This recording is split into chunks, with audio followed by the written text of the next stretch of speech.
Saludos desde los estudios centrales de Más 569 Medios. Soy Jorge Garretón. Les doy la bienvenida a un nuevo episodio de Más 569, el podcast.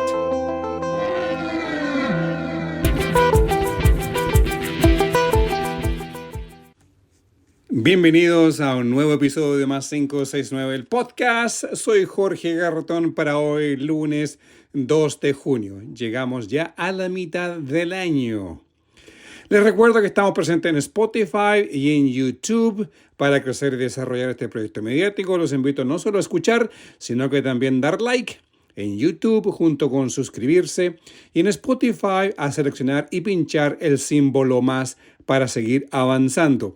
Además, estamos en TikTok, donde a diario presentamos cortos de Más 569 en TikTok.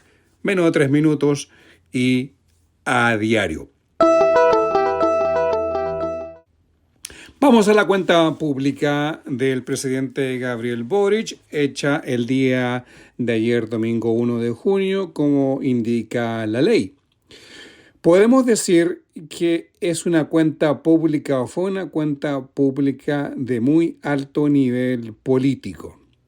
Particularmente los parámetros iniciales y finales. En primer lugar, la fuerte autocrítica que hace hacia su propia persona, hacia su propio gobierno y hacia su propia generación política.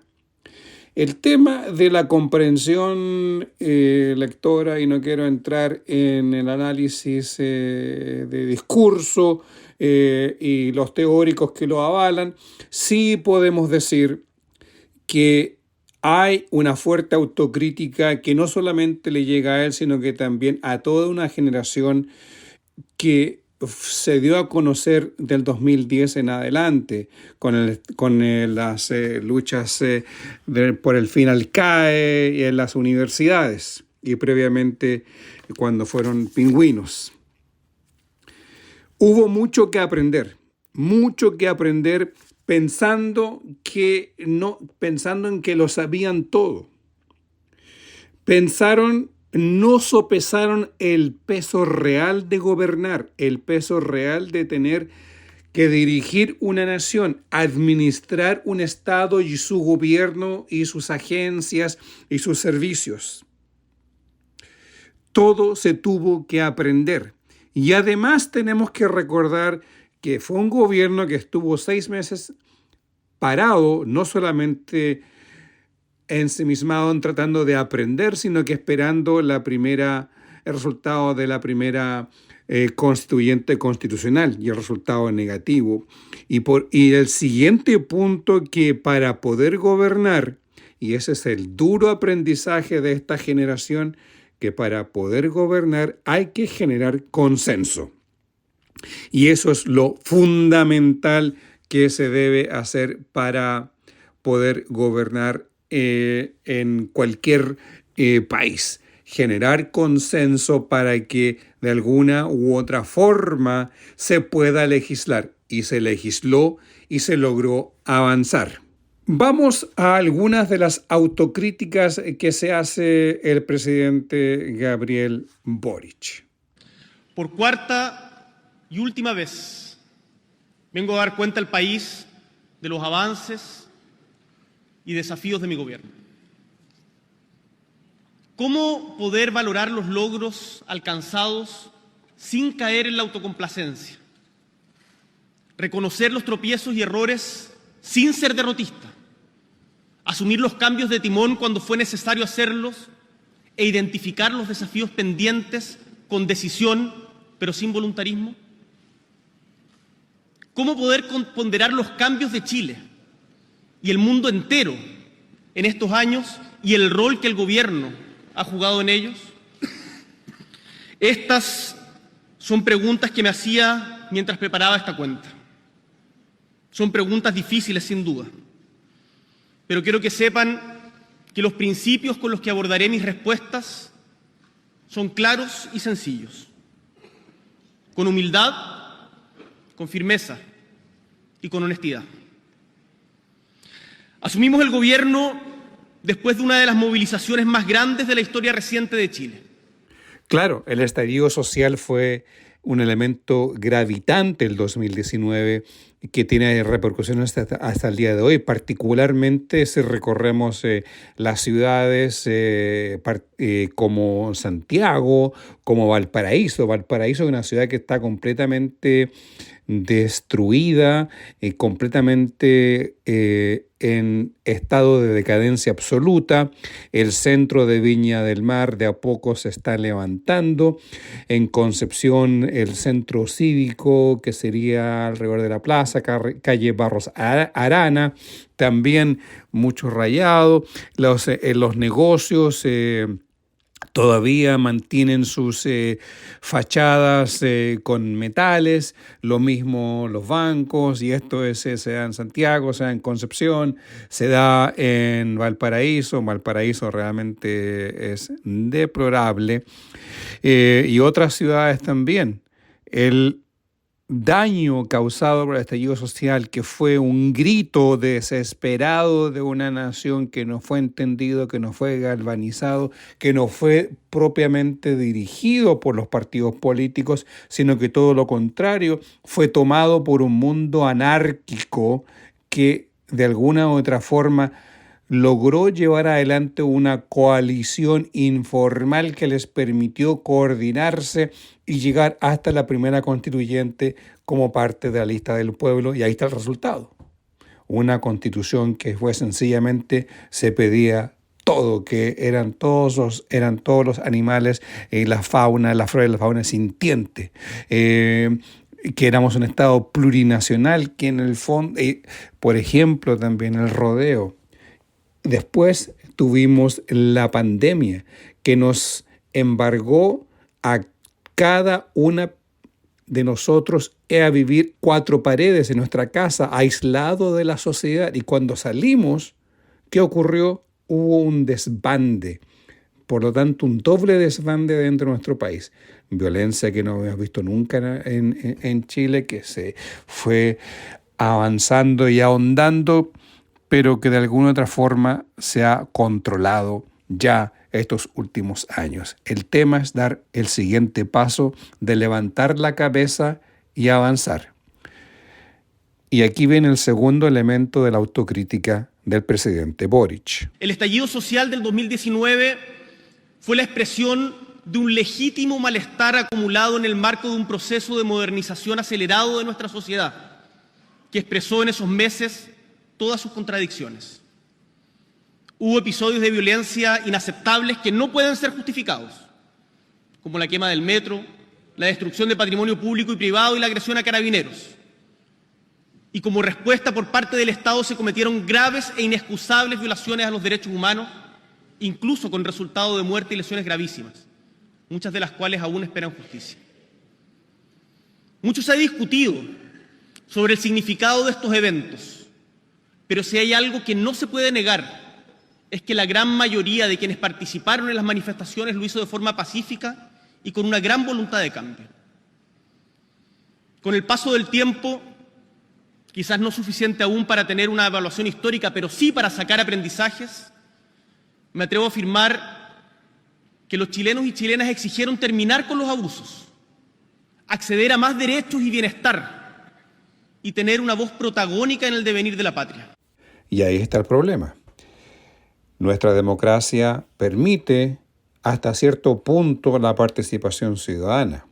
Votar es uno de ellas, pero eso es lo más básico. El segundo punto es incorporar opinión, incorporar el actuar de la ciudadanía, tener canales de acceso, de llegar a los diversos niveles de poder dentro del Estado, para así hacer sentir la voz y ser escuchados y ser interpretados.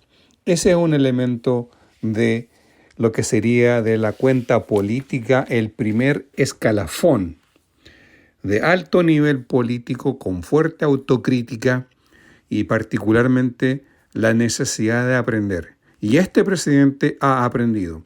El problema radica en otro lado, que hay un gran rechazo, según las encuestas, a Gabriel Boric, pero yo diría que es un tema generacional. ¿Por qué este cabro chico nos gobierna? ¿Por qué este cabro joven nos gobierna? ¿Por qué estos jóvenes nos gobiernan? Yo creo que por allí va. Los mayores de 40 creo que sienten un gran resentimiento y todo, de alguna u otra forma, todo lo malo que ven o sienten o palpan, lo culpan al gobierno de Gabriel Boric. Y ahí está el error de la ciudadanía. Error que en muchos elementos ha sido galvanizado por la oposición de derecha, que han usado ese sentimiento de vulnerabilidad de la ciudadanía para ganar réditos políticos y culpar todo a este gobierno. Y los medios, obviamente, los medios corporativos, hablamos, ellos que son subservientes al poder, porque vienen del poder y dependen del poder económico y financiero, avalan. La cuenta pública está dividida en ejes programáticos de este gobierno. En particular son 4 los de este gobierno: el eje de seguridad, el eje de seguridad social, el eje económico y por último el eje democrático o promoción de la democracia. Vamos a su primer eje, que es el de la seguridad pública.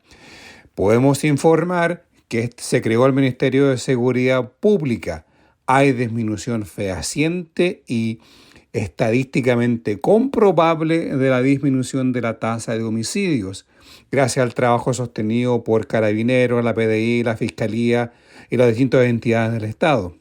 Se han aprobado más de 60 leyes que permitieron modernizar la institucionalidad en relación a los delitos y al mismo tiempo se han modernizado la legislación. El proyecto de inteligencia económica para perseguir la ruta del dinero ahí sigue pendiente y sigue pendiente porque no se ha levantado el secreto bancario y no se ha levantado porque la derecha no ha dado los votos. Cualquier excusa de que impuestos internos va a vulnerar la privacidad de las personas, que nos van a investigar por distintos lados, pero la verdad es que la ruta del dinero es fundamental, es el camino fundamental para capturar a el crimen organizado.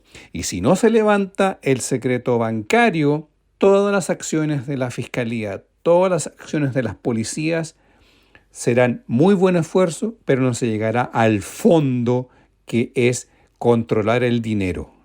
Porque de allí caen las mafias, de allí cae el crimen organizado. ¿Cómo están estructurados y quién recibe las prebendas y quiénes son sus aliados de alguna forma u otra?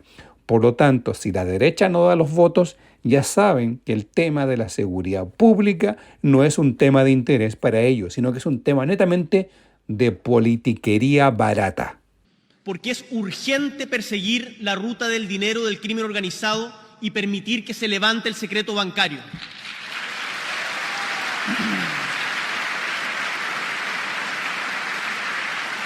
No se puede, estimados congresistas, pedir en la mañana más eficacia ante el crimen organizado y votar contra levantar el secreto bancario en la tarde. Porque si no aprobamos esta ley, son los cabecillas de las bandas los que seguirán impunes. Insto a este Congreso a avanzar ya en este proyecto. Podemos decir que hay un aumento en los recursos hacia las policías, en infraestructura, en vehículos que se ven en la calle. Al mismo tiempo hay nuevo equipamiento, nuevo uniforme que se irá viendo en las calles. En Concepción, la escuela de formación de carabineros está lista a ser entregada. La preparación de un carabinero será de 2 años, no 1 como antes. Entonces hay un aumento claro y permanente hacia la seguridad pública.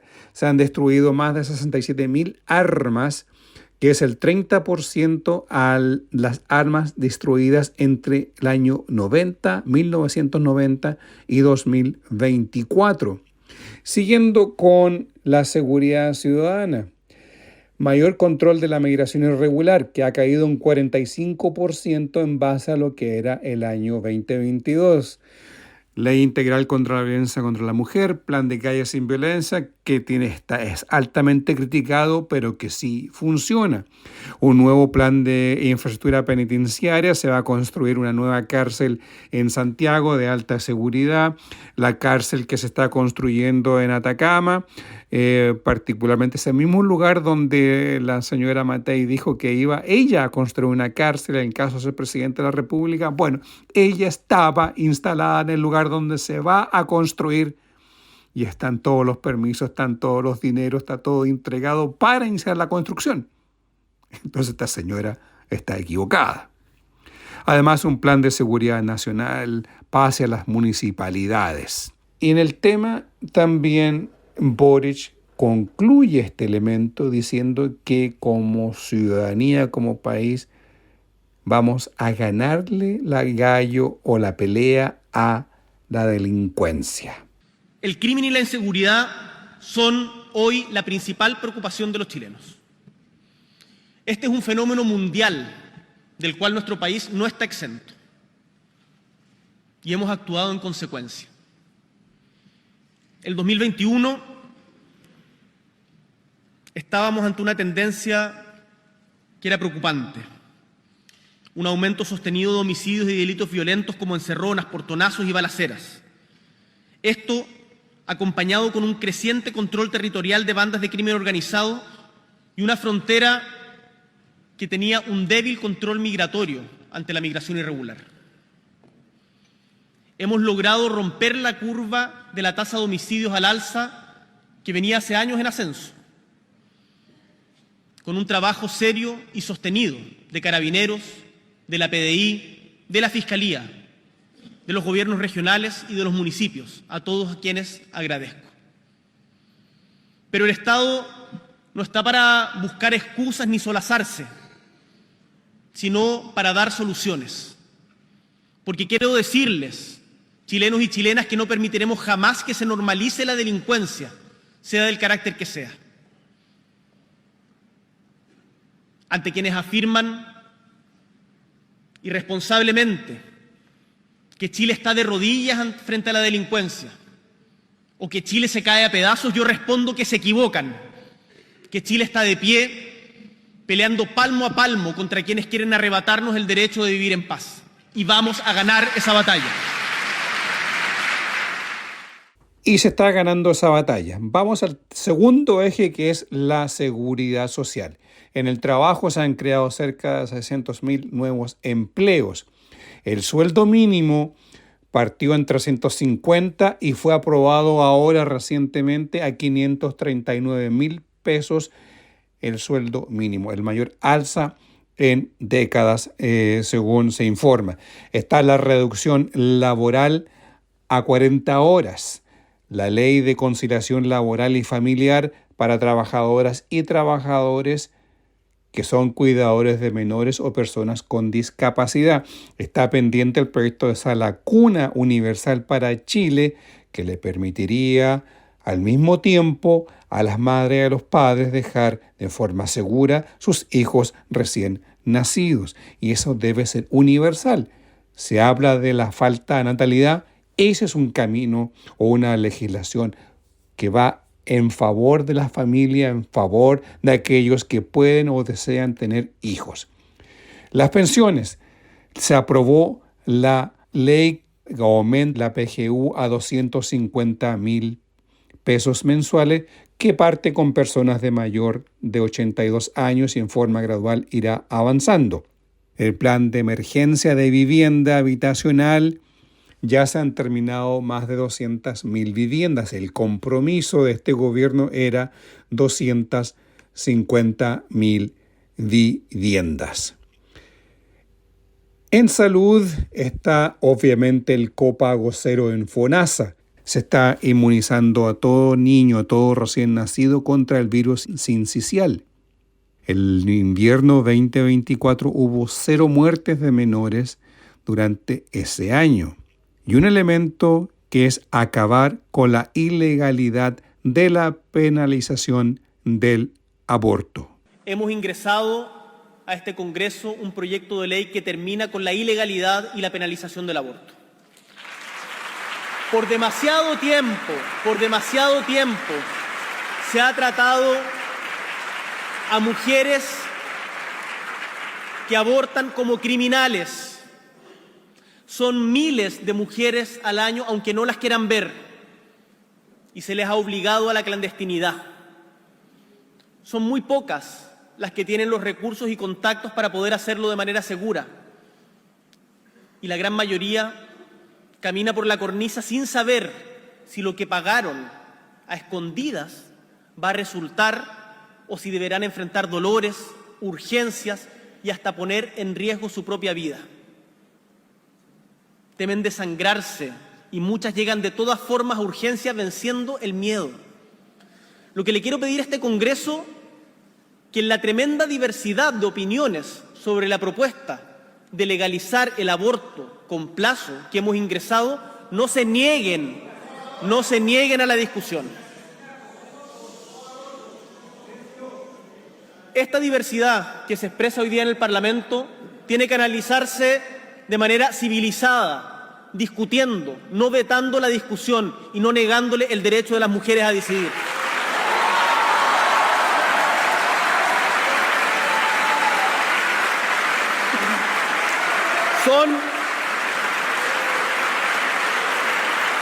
Son generaciones de mujeres que han vivido y peleado por esto.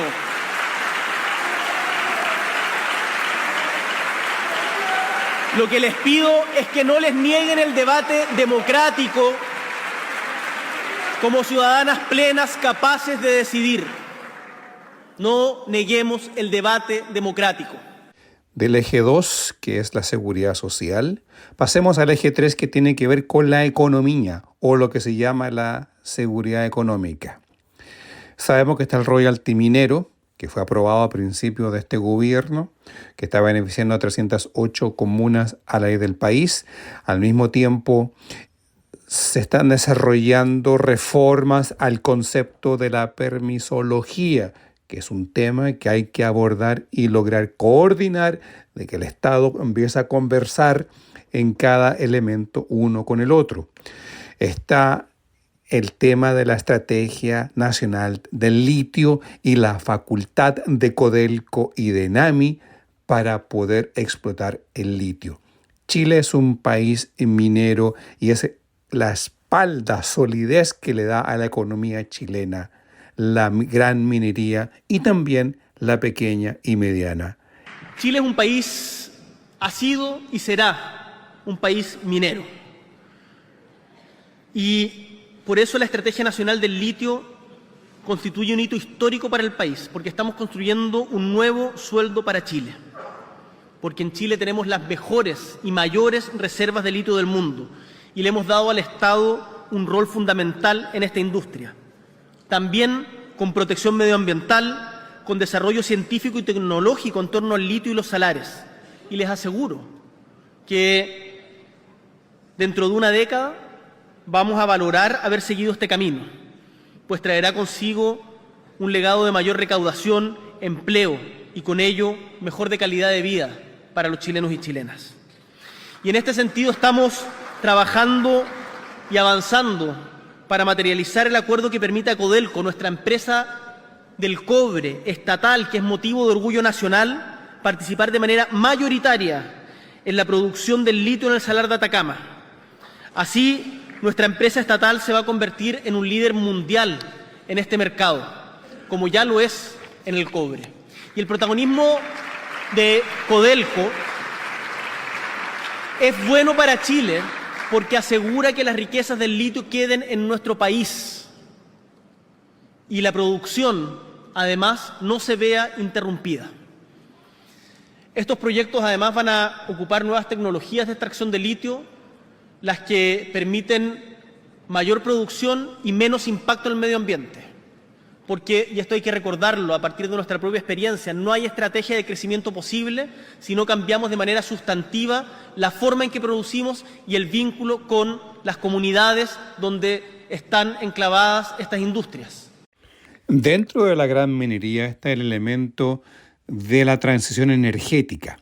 ¿Por qué esos los elementos se conversan uno con el otro? Porque a través de la gran minería se está desarrollando también la transición energética, particularmente con la incorporación de la generación eléctrica con energías renovables, con el sol, con el viento, se está usando ese tipo de energía para trabajar en la gran minería. El hidrógeno verde será ocupado en áreas donde no se puede ocupar la energía renovable no convencional. Se ocupará en el transporte aéreo, se ocupará en el transporte marítimo y al mismo tiempo se puede utilizar como en reemplazo al gas de cañería para calefaccionar edificios, calefaccionar casas y al mismo tiempo ir desarrollando nuevos elementos para el uso del hidrógeno verde. Pero volviendo al tema de la transición energética, el presidente Boric habló en particular de la descarbonización, que significa a través de sacar de circulación de aquí al 2035 las restantes plantas a carbón que están operando en el país y que iban a salir en el 2040, es decir, adelantar en 5 años su retiro y que sería un paso fundamental para la descarbonización del país. Por eso quiero anunciar que durante el segundo semestre ingresaremos el proyecto de ley de descarbonización acelerada para facilitar los proyectos de inversión que permitan terminar con las termoeléctricas a carbón y con la colaboración de todos los sectores podremos no solamente cumplir la meta que estableció el presidente Piñera del 2040, sino adelantarla para el 2035 o antes, dependiendo de la verificación institucional de las condiciones para aquello. Con eso vamos a lograr consolidar una transición energética inédita a nivel mundial. Y en el último eje, que sería el pilar número 4 del gobierno de Gabriel Boric, que tiene que ver con la promoción de la democracia y la cohesión social, 2 puntos importantes a recalcar. Uno, que es el cambio de la administración de Punta Peuco, que deja de ser solamente un penal para los violadores de derechos humanos, encarcelados ya desde de principios de los años 90, para ser un recinto penal regulado por Gendarmería, quienes determinarán cómo será utilizado, cómo será usado la cárcel de Punta Peuco. En 1995 se autorizó la construcción de un penal especial destinado a los criminales de lesa humanidad por los delitos ocurridos en dictadura, la cárcel de Punta Peuco.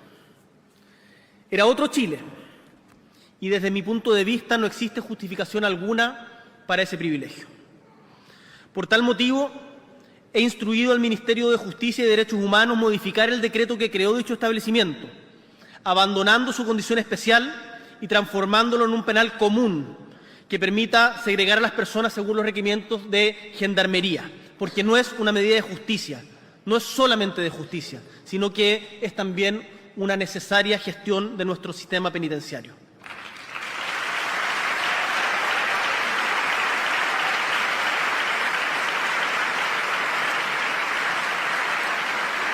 Tal como hiciera el presidente Piñera al cerrar el penal Cordillera, hoy día estamos poniendo fin a Punta Peuco como se le ha conocido.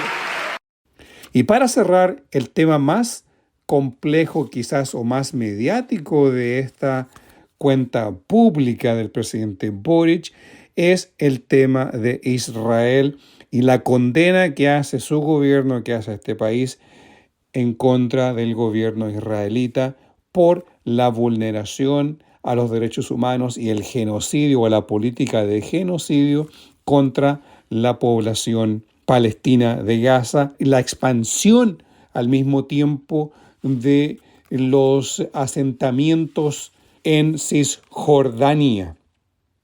Este gobierno ha tomado iniciativas para cerrar todo tipo de relación económica con el gobierno de Benjamín Netanyahu. Por un lado, se le ha acusado con el patrocinio de Chile a Benjamín Netanyahu ante la Corte Penal Internacional y está siendo procesado por la Corte Penal Internacional.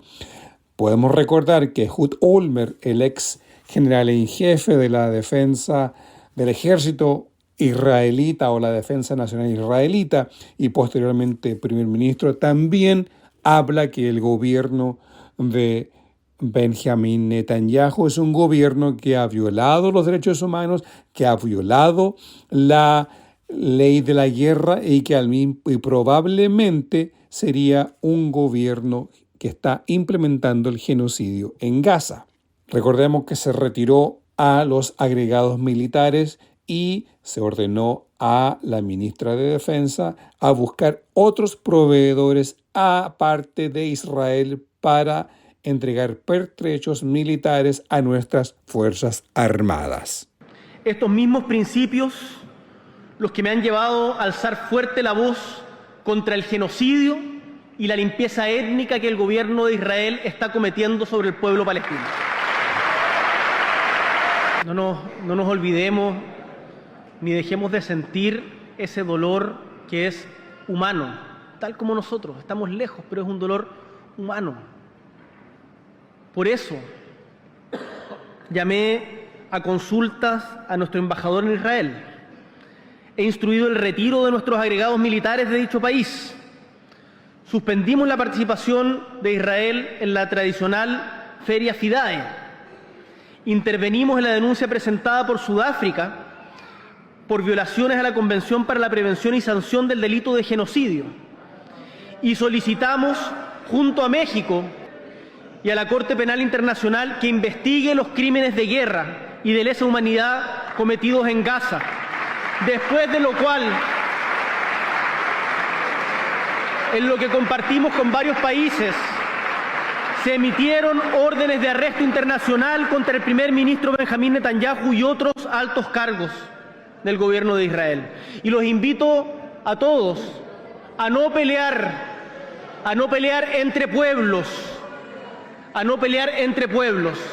porque acá el responsable es un gobierno genocida, no el pueblo de Israel. Para que no quepa duda, reitero algo que he dicho muchas veces: no aceptamos empates ni elegir entre barbaries. Dicho esto, y considerando la permanente violación del derecho internacional por parte de Israel mediante asentamientos ilegales en territorio palestino y el reciente anuncio de expansión de esta política, he decidido que es de toda justicia patrocinar y poner urgencia al proyecto de ley que prohíbe la importación de productos producidos en territorios ilegalmente ocupados. Además, he instruido a la ministra de Defensa que a la brevedad me presente un plan de diversificación de nuestras relaciones comerciales en materia de defensa, que nos permita dejar de depender de la industria israelí en toda área. En este sentido, respaldamos la propuesta adoptada por el gobierno de España de decretar un embargo de armas al gobierno de Israel, para que no sigan matando niños. Y con este recuento de la cuenta pública realizada el día de ayer, domingo 1 de junio, ponemos fin a esta edición de Más 569, el podcast. Soy Jorge Garretón y nos vemos este miércoles en el podcast, en otra edición, y a diario en los cortos de Más 569 en TikTok. Hasta el miércoles, o en TikTok hasta mañana. Eso es todo en esta edición de Más 569, el podcast. La música es cortesía de Edgardo Moreno. La música escuchada lleva el nombre de Electric Guitar, del álbum A Sprinkle of Africa. En la introducción y cierre de este programa, el tema de los intermedios se llama Captivus, del álbum Taking Stock. Para escuchar la música de Edgardo Moreno, los invito a visitar bandcamp.com. El arte que acompaña este podcast es del artista Alejandro Balbontín. Lo encuentras en alejandrobalbontin.com. Más detalles te los entrego en las notas de este podcast. Gracias por escuchar. Comparte este podcast, suscríbete y síguenos. Dale like en nuestras plataformas para ir creciendo como medio, como comunidad, entregando información con análisis periodístico de más de 30 años de prensa acuñado en Canadá y medios públicos de habla inglesa. Esto ha sido Más 569, el podcast, producido, editado y presentado por quien les habla Jorge Garretón. Hasta la próxima edición.